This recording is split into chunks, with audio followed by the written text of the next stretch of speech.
मुख्यमंत्री हिमंत बिश्व शर्मा के निर्देश के आधार पर मंत्री कृष्णेंदु पाल ने भूतपूर्व मंत्री कांग्रेस के जाने माने व्यक्तित्व तथा वर्तमान भाजपा दल के वरिष्ठ सदस्य गौतम राय के साथ मुलाकात कर उन्नयनमूलक गतिविधियों का विस्तारित विचार विमर्श किया और तो कई परियोजनाओं को वास्तवायन किए जाने के क्षेत्र में तथा भाजपा दल को और भी मजबूत किए जाने के साथ साथ हैलाकांड जिले के सभी आसनों में विजयी करवाने के लिए विचारित तौर पर विचार विमर्श किया गया। अभिभावक मंत्री कृष्णेंदु पाल के साथ मुलाकात कर गौतम राय काफी खुश दिखाई दिए और तो और हिमंत बिश्व शर्मा का उन्होंने सराहना किया, क्योंकि उनका कहना था कि असम के विकास के क्षेत्र में, किला के विकास के क्षेत्र में, स्टेडियम निर्माण के क्षेत्र के साथ साथ कई और पहलुओं में अहम तौर पे मुख्यमंत्री हिमंत बिश्व शर्मा ने दिल खोलकर आर्थिक अनुदान प्रदान किया, जिसके चलते असम में उन्नयन की दिशा दिया जा रहा है। कई और पहलुओं को लेकर उन्होंने अपने अनुभवों का इस दिन बखान किया।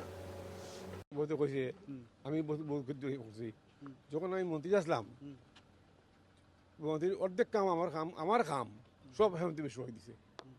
স্টেডিয়াম যে আমি করছি স্টেডিয়াম জায়গা লইছি পরে যে খুঁটি কাটতে একটা খুঁটির কোনো ফসল আসলো না। হেমন্ত বিশ্ব শর্মা গিয়া তরুণ দাম করে গিয়া হ্যাঁ 80,000 মানে ফলে বার করে দিছি।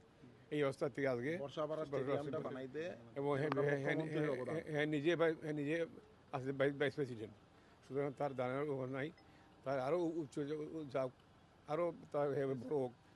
হেমন্ত তার লিগে কিছু করে না, তার লিগে কিছু করতে পারতো আগে। যা মানে মেশিন করছে এরকম মুখ্যমন্ত্রী আমি কোনো দেখছি না। মানে অসমৰ নহয়, ভাৰতৰে 1 নম্বৰ মুখ্যমন্ত্ৰী। ইয়েস, আমি কইছি আমার নাম ভারতের আই গুয়াহাটি কাকে আইলে এখান দিয়ে বসে টিচার লন্ডন মুম্বাই বা আমরা জড়িয়ে মনে গেলাম নে। আর আর কৃষ্ণেন্দু পাল মন্ত্রী রয়েছে, সে তার খাবার স্টাইল খুব ভালো, সব জায়গায় দেখবো আইলে এখান দিয়ে দেখবো। আমাদের তো গার্জিয়ান মিনিস্টারও ঠিক আছে ঠিক আছে। আজকে আমি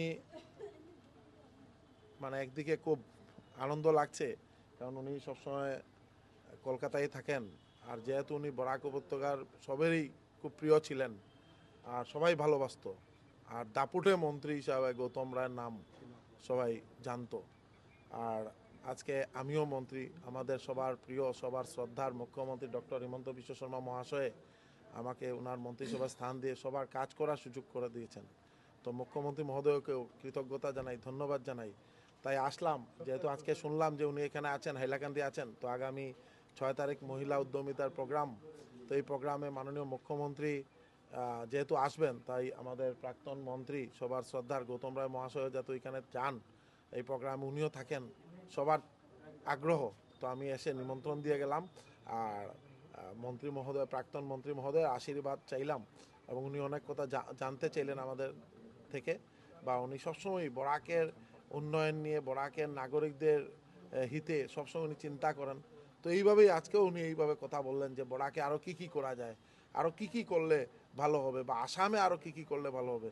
বিশেষ করে একটা কথা একদম সবাইকে বলি যে মাননীয় প্রাক্তন মন্ত্রী গৌতম রায় মহাশয় আমাদের সবার শ্রদ্ধার মুখ্যমন্ত্রী ডক্টর হিমন্ত বিশ্ব শর্মা মহাশয়কে খুব ভালোবাসেন, এবং আসার পরেই উনি বলেছেন যে আমাদের মুখ্যমন্ত্রী অনেক ভালো কাম করছেন, আসামের উন্নয়নে যেভাবে কাজ করে যাচ্ছেন এটা অত্যন্ত প্রশংসনীয়।